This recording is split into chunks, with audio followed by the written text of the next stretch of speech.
Alfonso, bonjour. Bonjour. Dimanche, tu as un rendez-vous un peu particulier. Deux gros rendez-vous pour toi. Alors, le premier, c'est le match avec le Stade Bagnéret contre Langon. Match important pour le stade. Comment vous êtes prêts? Comment vous allez préparer ce match? Ouais, c'est vrai que c'est un match très important. C'est le dernier match de l'année, quoi. Donc voilà, c'est un match très important parce que on peut nous placer dans les premières 3 ou 4 places. Oui. On mettre dans ce wagon derrière. Donc voilà, c'est un match très important. Après, on a perdu là-bas à Langon, donc c'est pour nous c'est très important ce match. Casenave qui est vaincu pour l'instant. Donc voilà, c'est un match très important, c'est ça. Voilà. Donc jusqu'à 16h, tu auras le maillot du Stade Bagnéret. Et à partir de 16h, tu auras ce maillot que tu portes là. Oui, c'est vrai voilà. qu'à début de la Coupe du Monde de foot, là, on s'est posé la question et on savait que la finale c'était dimanche à 4h. Oui. Mais voilà, personne ne savait c'est qui va arriver à la finale, donc on restait un peu calme. C'est vrai que la semaine dernière, quand on a vu la France et l'Argentine en demi-finale, on a dit peut-être on va jouer la finale France-Argentine, pourquoi pas, et on va jouer à 4 heures. Est-ce qu'on va décaler les matchs? On commençait à se poser la question parce que c'est vrai que c'est bizarre de jouer à 15 heures et la finale à 4 heures. Oui. Et voilà, et là, on a entendu que les clubs ils font l'effort pour décaler les matchs, pour commencer à 4 heures, 2h30. Oui. Comme ça, au moins, il y aura un écran ici au chapiteau. Donc, voilà. Alors toi, comment tu vas faire? Parce que le match va se terminer à 16h. Le match va démarrer, la finale, tu vas te changer à la fin, à 18h, tu vas arriver ici à short et crampons, tu vas juste... Comment tu vas le vivre ce moment? Je suis honnête, je ne sais pas. Je réfléchis encore. Parce que là, les mercredis à l'entraînement, j'ai discuté avec les gars de l'équipe. Ils me demandaient qu'est-ce que tu vas faire. Moi, je dis écoute, moi je le vis personnellement, c'est très fort, l'Argentine-France. Et je ne sais pas comment je vais faire avec, je ne sais pas, je dis 50 personnes, 50 Français, on va dire. Oui. Ici, moi, ouais, avec, on a discuté tout à l'heure, il y a un Argentin Voilà, à Langon. Il y aura un Argentin à Langon. Je ne sais pas s'il va venir à jouer, je ne voilà, vais pas envoyer un message pour l'instant. Donc voilà, peut-être on va être tout seul ici et ça va être un peu, je sais pas, un peu chaud. Donc voilà, je ne sais pas qu'est-ce que je vais faire. Normalement, on va finir à 4 heures, je ne sais pas comment je vais faire. D'accord. Peut-être aller le voir ailleurs pour être dans ta bulle ou, oui, j'habite à côté, à 2 minutes ici, en face à Couscous. Donc voilà, je ne sais pas si je vais chez moi pour le voir tranquille, pour le regarder tranquille, ou je vais rester ici.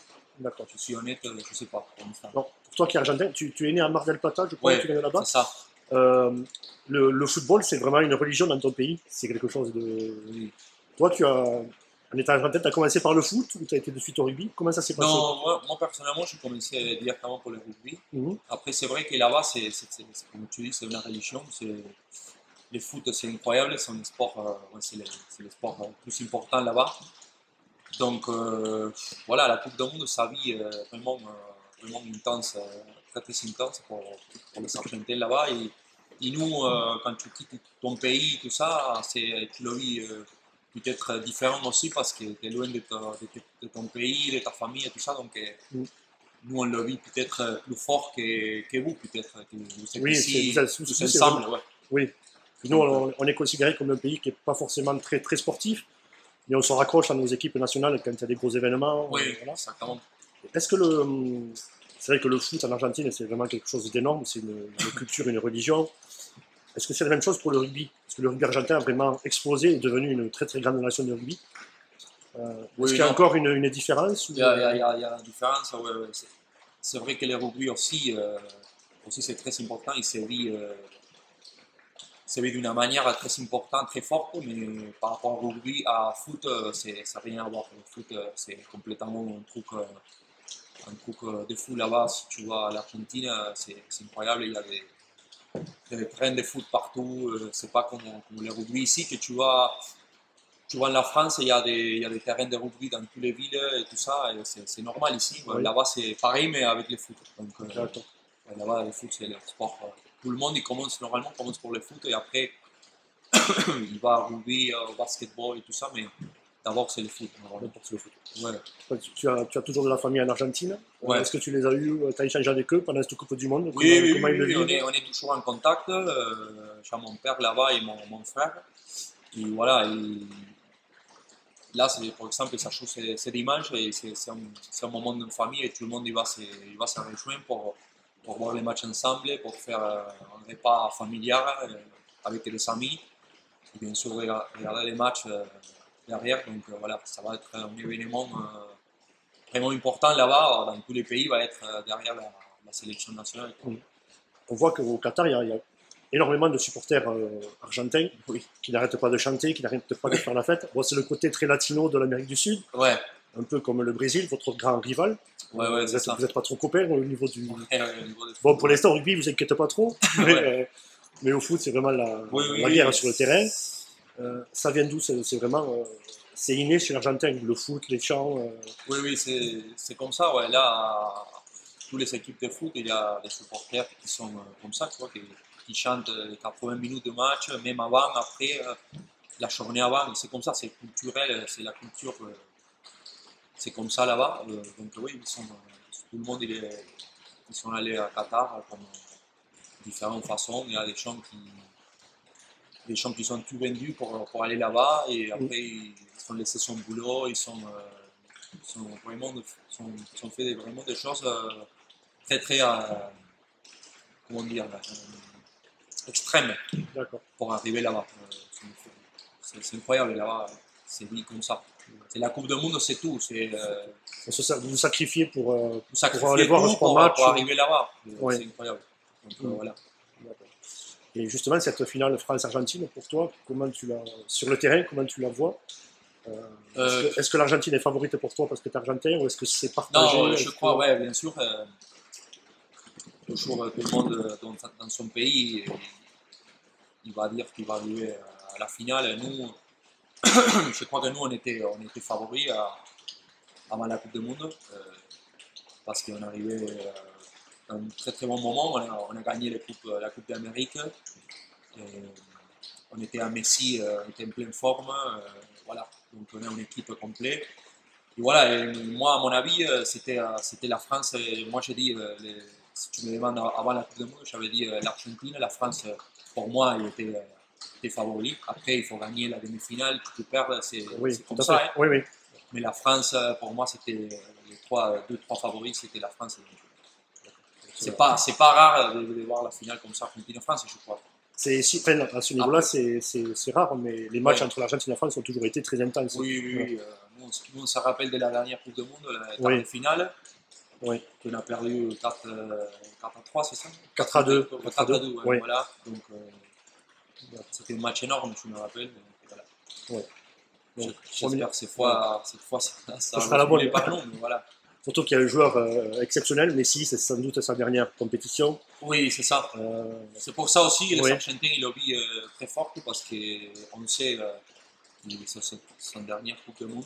Donc voilà, c'est quand même important parce qu'il va nous manquer les meilleurs joueurs du monde comme ça. Il va être pas dans les années suivantes. Donc voilà, c'est vrai que l'Argentine, il y a eu Maradona, il y a Messi. Et autour, il y a tout un peuple et 10 types sur le terrain qui vont y laisser la chemise, le maillot pour les joueurs parce qu'il faut que. Mais c'est souvent l'Argentine qui est portée par un joueur. Après, bon, il y a du talent autour. Mais oui, c'est vrai. C'est vrai que c'est quelque chose d'énorme. Donc, dimanche, pour en revenir à dimanche, un jour particulier pour toi. Mais tu n'es pas le seul parce que tu as des amis argentins qui jouent à la maison. Ouais, il y a Marcielo, il y a Manso Mariano. Il y a Hannibal Bonan qui avait joué à Manière, qui joue à Lourdes. Exactement, ouais. Voilà. Est-ce que tu as un petit message à leur passer en argentin, dans ta langue? Oui, non, mais justement, hier soir, on a mangé ensemble, on n'est pas ensemble, et on a beaucoup parlé parce que il y a certains, l'année naissante, ils jouent samedi, par exemple. Lourdes, ils jouent comme nous, jouent dimanche, ils ont décalé les matchs aussi. Donc tout le monde, ils font comment on va faire pour regarder les matchs. On a essayé de le regarder ensemble, mais ça va être compliqué parce que Lourdes joue à Bissanos, je crois. Oui, c'est ça. Oui. C'est Berpo. Voilà. L'année naissante, ils jouent hier, ils vont jouer hier à Marmande, et hier samedi.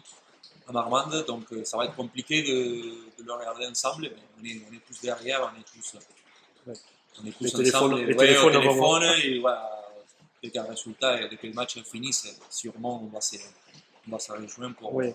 C'est vrai que vous essayez souvent de vous retrouver entre, quand vous ne jouez pas, de vous retrouver entre Argentins. Oui, des fois on C'est essaye. une petite famille. Des fois on essaye, oui, c'est important pour nous, mais des fois on est un peu seul ici. Oui, un peu loin du pays. On est un peu loin du pays, donc des fois on essaye de manger ensemble, de boire un coup, de partager un moment, même entre nous, entre les familles. Donc voilà, on essaye. Et, ce soir, tu as un dernier entraînement avant dimanche. Ouais. Les coéquipiers, bon, pas les piliers georgiens, je pense qu'ils ne te branchent pas, mais Oui. les Bagnérais, les Français, ça branche un peu jusqu'à mercredi, on était tranquille parce que nous, on est gagné mardi soir. Et la France n'a pas joué encore, donc les gars, ils restaient tranquilles parce qu'ils ne savaient pas. Mais ouais, voilà, là en ce moment, on sait que nous, on va jouer la finale, donc je pense que ce soir, ça va être un peu. Tu vas te faire brancher. Ouais, je suis tout seul un peu plus, donc ça va être un peu compliqué. Ouais, voilà. Mais tu vas pas répondre. Avec le respect et tout ça. Tu vas leur donner rendez-vous pour l'Angon et pour l'Argentine, à tes coéquipiers Bagnérais. C'est ça, c'est ça. Donc voilà, on va voir ce soir, on va entraîner ensemble et c'est sûr qu'on va rigoler un peu. Voilà, dimanche, on verra. Et un petit pronostic pour la finale? J'espère qu'il ne s'avascule pas, qu'il ne s'arrive pas à pénalty, parce que c'était très. C'est dur. C'est dur. Au niveau de l'émotion, c'est très dur, mais voilà, j'espère que l'Argentine gagne, bien sûr. Mais voilà, ça va être un match, je pense, très très dur. Ça va être un match serré, je crois. Ça va être. Et puis on verra. On verra, c'est ça. C'est ça. Bon, très bien. Voilà. Merci beaucoup. On a rien.